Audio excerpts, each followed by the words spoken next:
The morning was calm on the road to Jerusalem. A thin layer of dust rose each time a foot touched the ground. As they approached Jerusalem and came to Bethphage at the Mount of Olives, Jesus stopped and looked at two among them, Simon the Zealot and Matthew the Apostle. With a voice calm yet full of authority, he said, "Go into the village ahead of you, and immediately you will find a donkey tied, and a colt with her. Untie them and bring them to me." Simon frowned slightly. "And if anyone says anything to us?" Jesus answered briefly, "Say, the Lord needs them, and he will send them at once." The two walked into the village. The morning was coming to life, the sounds of activity, footsteps, and soft conversation filled the air. Before long, they saw a donkey and her colt tied near a house, exactly as he had said. Simon began to loosen the rope. But before they finished, a loud voice stopped. "Hey! What are you doing?" The two owners approached with tense faces. One of them stared at Matthew longer, then his eyes narrowed. "You." The silence for a moment felt heavy. "I know you," he said sneeringly. "You're that tax collector, aren't you?" Simon tensed, but Matthew remained standing calmly. "What is this?" the man continued, his voice rising. "Are you taking this in place of tax? We owe nothing. Is there another tax we haven't paid?" The other added, growing more suspicious. Simon was about to defend him, but Matthew raised his hand, stopping him. He stepped forward, not defensively. "I am no longer that man," he said softly, "the Lord needs them." "The Lord?" they repeated. "Why does the Lord need a donkey?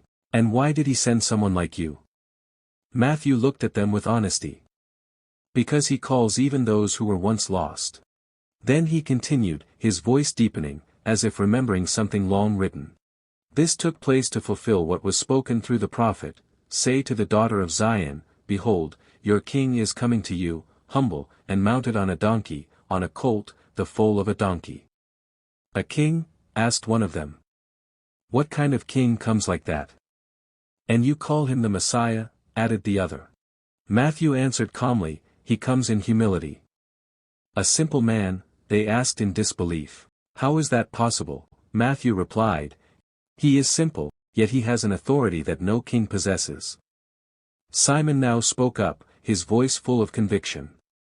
"He commands the wind, and the storm obeys him." Matthew continued, "He heals the sick, restores the broken." Then he paused for a moment, before saying meaningfully, "Even death is powerless before him." The two owners fell silent. "What do you mean?" asked one of them softly. "There was a man in Bethany," Matthew said. "His name was Lazarus," Simon added. "He had been dead, for days in the tomb, yet he called him out. And the dead man came out alive." The faces of the two owners changed, from suspicion to wonder, then slowly overwhelmed by a sense of awe. "If even death obeys him," whispered one of them, "then he is no ordinary king," joined the other. They looked at each other, then without many words, released the ropes completely. "Take them," said one of them quietly. "If he truly is that king, then let him take what we have." Simon and Matthew brought the donkey back. One of the owners looked at Matthew once more, this time without hatred. "If he has truly changed you," he said softly, "then perhaps he does come from God." Matthew only bowed his head, then walked away. In the distance, Jesus waited. The disciples immediately placed their cloaks on the donkey. Jesus mounted slowly, without splendor, without a warhorse. Only a young donkey, yet there was an unexplainable majesty. They began to walk toward Jerusalem. At first, only a few people noticed. Then one person shouted, "He is coming," and ran toward the city. The word spread quickly. People came out of their houses, running, carrying palm branches, spreading their cloaks on the road.